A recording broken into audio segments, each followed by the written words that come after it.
தான் கூட இருக்கவங்க சந்தோஷமா இருக்கணும்காண்டி தியாகியாவே வாழ்ந்து போயிட்டாங்க.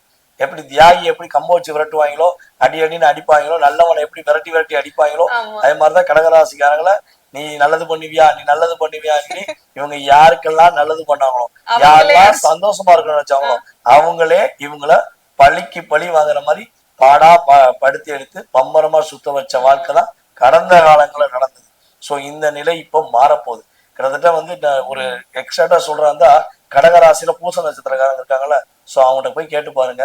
கிட்டத்தட்ட 2025 2025 மே மாசத்துல இருந்து மேக்சிமம் ஜூன் மாசத்துல இருந்து ஒரு 9 மாத காலம் அல்லது 6 மாத காலமாக அதிகமான அழுத்தம், அதிகமான பிரச்சனை, ஒரே விஷயத்தை 2 முறை செய்யக்கூடிய சூழ்நிலை எல்லாமே நம்முடைய கடகராசியில உள்ள பூச நட்சத்திரக்காரங்க போராடி பார்த்து போராட்டம் எப்ப முடிங்கிற நிலைமையில தான் கடந்த காலங்கள் இருந்தாங்க.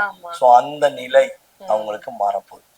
நிறைய மாற்றம், நிறைய முன்னேற்றம் குரு பகவான் அற்புதமா கொடுக்கும்.